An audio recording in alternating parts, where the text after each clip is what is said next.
When I beat Mafia 3, my time spent on it was easily over 30 hours, with some incredible high points combined with odd and questionable lows.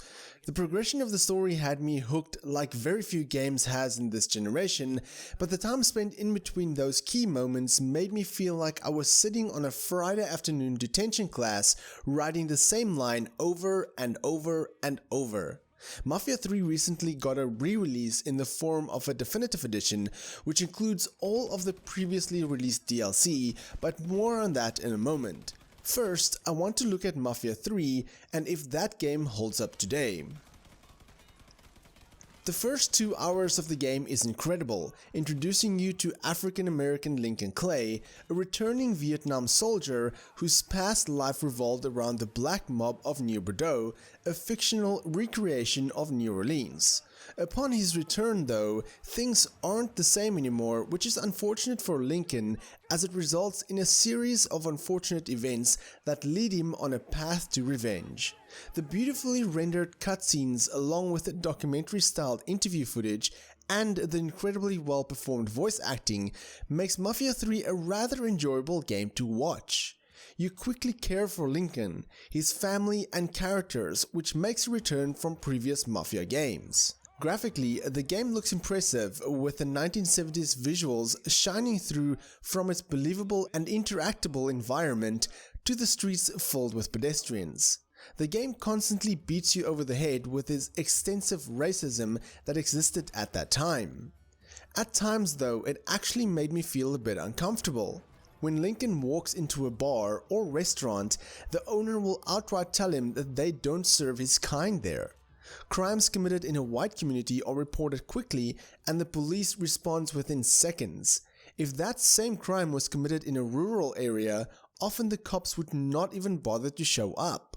The sound design of Mafia 3 is absolutely incredible, and as mentioned before, the voice acting is superb.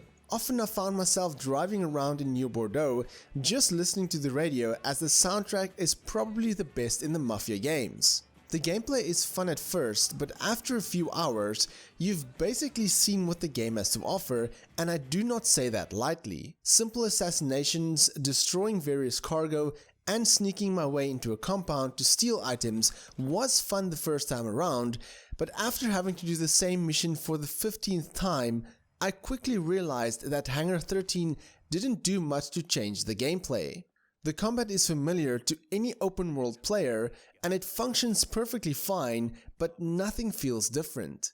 The AI, or lack thereof, does the same movements over and over, and I found myself completing most of the game with the base pistol I started with, as I had no real need to buy new weapons.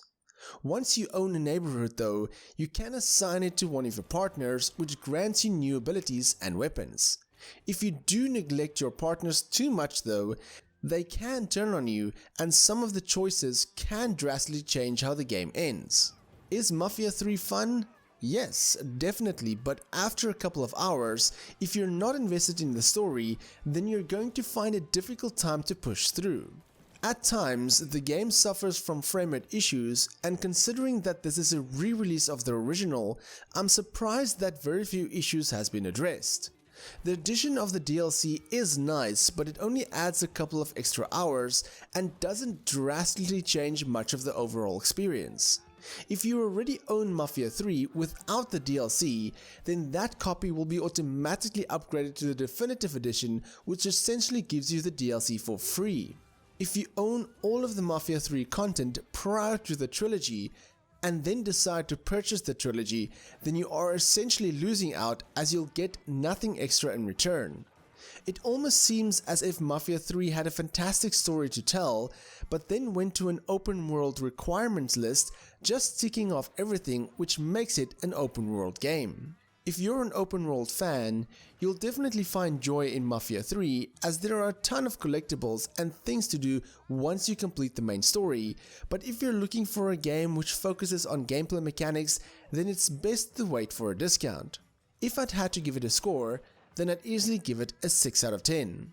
I'd like to thank Prima Interactive and 2K for providing me with a review code of the Trilogy, and for more on Mafia, check out the rest of my channel. If you enjoyed this video, then give me a thumbs up. If you dislike it, then give me a thumbs down, but please tell me why so I can improve my videos.